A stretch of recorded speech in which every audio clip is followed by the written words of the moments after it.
So I've got the helmet, got the boots, got the uniform. What am I missing?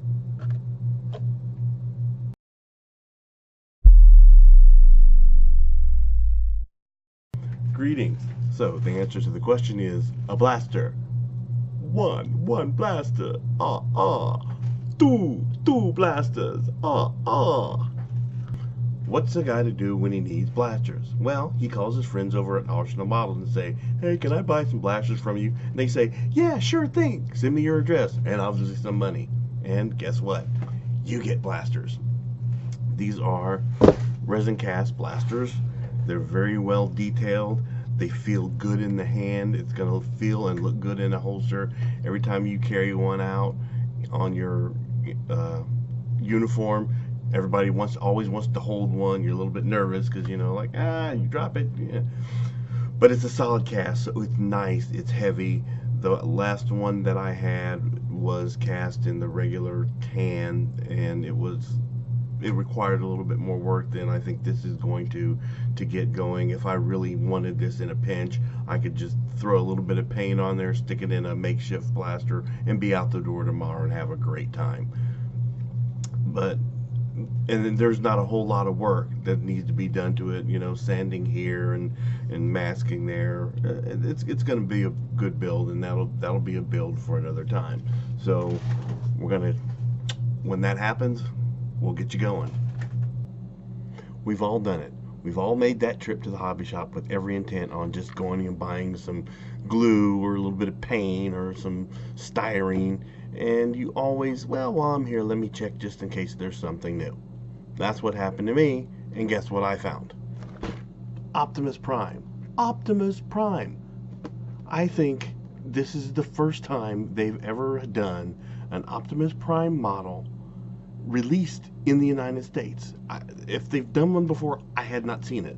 And so I immediately picked it up. I didn't even look to see how much it cost. I'm just like, gotta have it. So I figured, let's open it up and look and see what it looks like.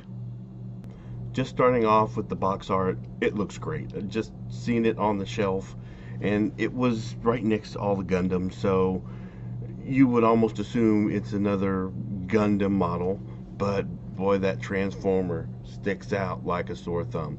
Looks like it's made by Flame Models. I don't know who those guys are, but you got the Transformer, authentic Transformer logo here.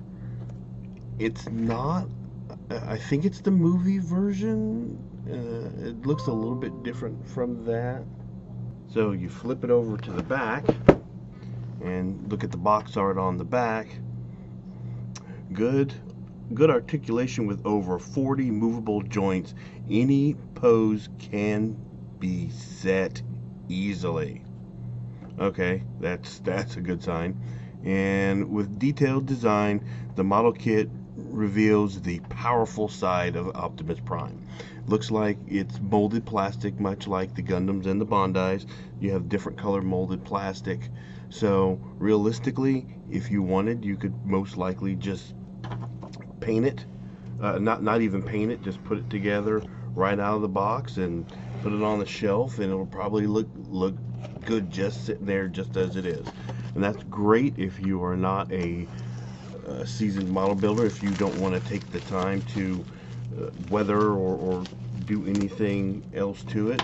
I always like to put some kind of paint on it, even though it's painted in color, because the colors they choose may not necessarily be the colors that I would choose. So let's get into this here. Let's see what we have. Well, look at that. Look at that. That's the instructions.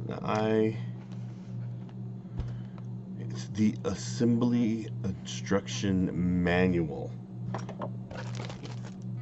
Ooh, look at there. Okay, so look at these decals. You have like metallic chrome decals. You've got the Autobot symbol. I'm sure those go on the side somewhere. These are probably his fin shoulder pads there. That looks to be maybe down by the ribs. I've never seen decals like that before. That's interesting. Okay. All right. So it is divided up into colors. You got your blue, you got your gray, you got your black, you got some transparent blue that looks like for the chest piece, which is going to give you a good indication right there of the size of the model. I mean, if his chest that goes into his chest, that's a decent size model. I mean, I'm going to put this at Gundam size, Gundam scale. There's his gun, and see, perfect example. The gun is it's not black. It's more of a charcoal plastic, but I would definitely still do the gun in a gunmetal. I would prime it and paint it in a gunmetal, and that's his axe. Well, you gotta it's gotta have a silver tip edge on it or something to make it look. Because right now it just looks like plastic. So, if nothing else, the weapons need a little bit of work. The red, again, both the red and the blue. If you really, really wanted to just put this thing together as it sits, it'll probably look nice as it is. But to my eye, it looks like red plastic, and I personally don't want my model to look plasticky.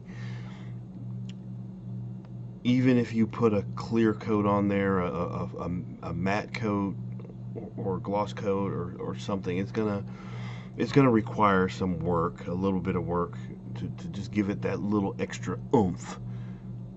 But I think it'll go together fairly easily. You've got, if you've never built a Bandai kit, you've got these rubber bushings that allow the joints to move in all different directions, and that looks like what that is. All in all, this looks like it'll be if you've built a Gundam kit before, it should be fairly easy for you. If not, it may be a little bit of a challenge, but it'd be lots and lots of fun. So, flame model, guys, you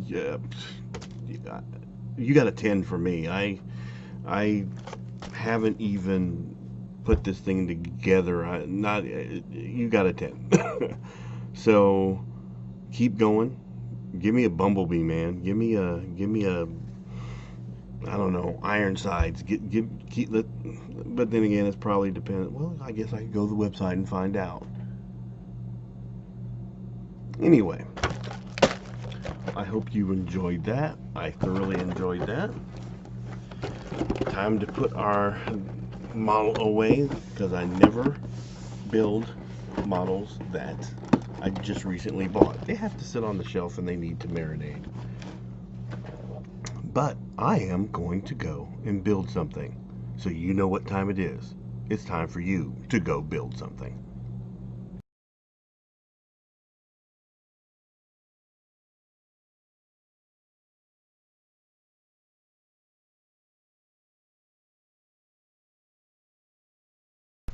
Pew pew pew pew pew pew pew pew pew.